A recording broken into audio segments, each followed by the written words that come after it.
आज जैसे ही देव ऋषि नारद बाबा ने कहा कि हे देवियों, हमें एक बात बताइए कि इस समय सबसे ज्यादा पतिव्रता स्त्री कौन है।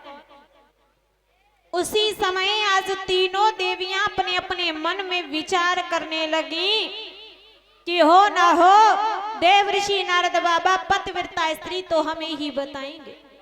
इधर मैया पार्वती भी अपने मन में विचार करने लगी कि देव ऋषि नारद बाबा पतिव्रता स्त्री तो हमें ही बताएंगे, क्योंकि हम हर समय भोलेनाथ के साथ में रहते हैं, सेवा भी करते हैं और पूजा भी करते हैं, इसलिए पतिव्रता स्त्री तो हम ही हैं। लेकिन जब काफी समय गुजर गया, देव ऋषि नारद बाबा ने कुछ नहीं कहा, तो उसी समय मैया पार्वती जी आज आगे की ओर बढ़ी और कहा कि हे देव ऋषि नारद बाबा, हमें तो मालूम नहीं है कि पतिव्रता स्त्री कौन है, इसलिए आप ही बता दीजिए। उसी समय देव ऋषि नारद बाबा समझा करके कहने लगे कि हे देवियों, क्या बताएं, तुम तीनों में से तो एक भी नहीं है। कहा कि जब हम तीनों में से एक भी नहीं है तो पतिव्रता स्त्री कौन है। समझा करके कहा कि इस समय सबसे ज्यादा पतिव्रता स्त्री अत्रि मुनि की पत्नी नारी अनसुईया है।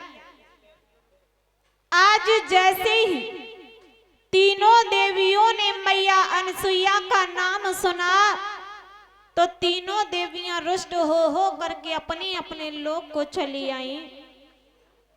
तो कुछ समय के बाद भोलेनाथ कैलाश पर्वत पर आए और जैसे ही भोलेनाथ ने मैया पार्वती जी का ऐसा हाल देखा तो मन में विचार करने लगे कि जरूर कुछ ना कुछ तो गड़बड़ है। पास में आए और पार्वती जी से कहा कि हे पार्वती जी, क्या बात है, आज आप बड़ी ही उदास नजर आ रही हो। क्या आपसे किसी ने कुछ कह दिया जो आप इस प्रकार से उदास होकर के बैठी हो।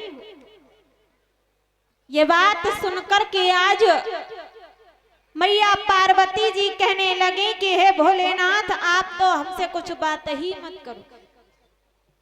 भोलेनाथ कहने लगे कि बताओ तो सही क्या बात है।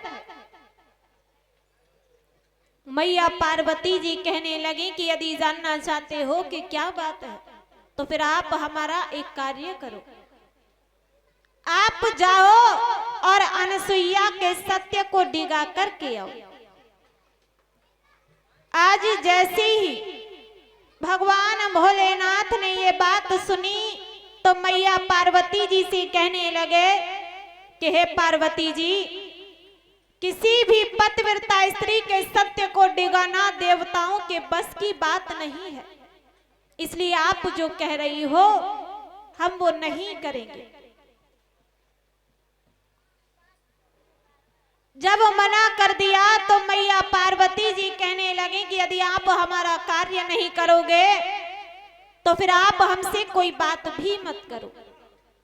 भोलेनाथ ने मैया पार्वती को बहुत समझाया, लेकिन एक नहीं मानी मैया पार्वती जी ने। तो विवश होकर के भोलेनाथ को मैया अनसुईया के सत्य को डिगाने के लिए जाना पड़ा। यही हाल भगवान विष्णु का भी हुआ और ब्रह्मा जी का भी यही हाल हुआ। अब तो तीनों देवता एक ही स्थान पर आकर के एकत्रित हो गए और एक दूसरे से जब पूछा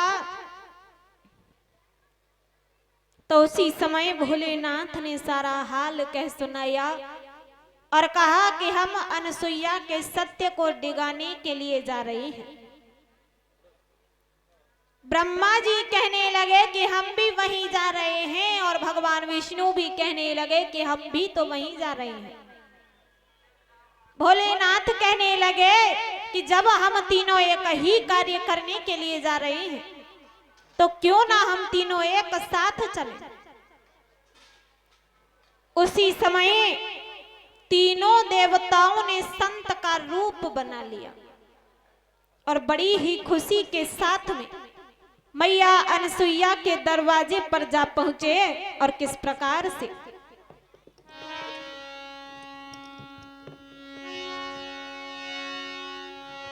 तीनों रूप संत को धारी, रेना पलकी देर लगाई।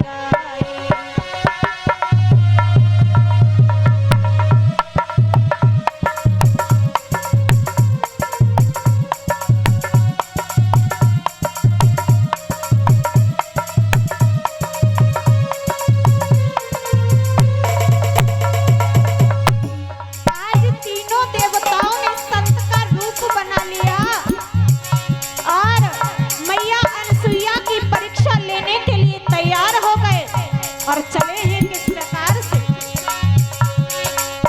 तीनों रूप संत को धारी, रेना पलकी देर लगाई।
तीनों देवताओं ने संत का रूप बना लिया और बड़ी ही खुशी के साथ में आज मैया अनसुईया की परीक्षा लेने के लिए उनके दरवाजे पर जा पहुंचे।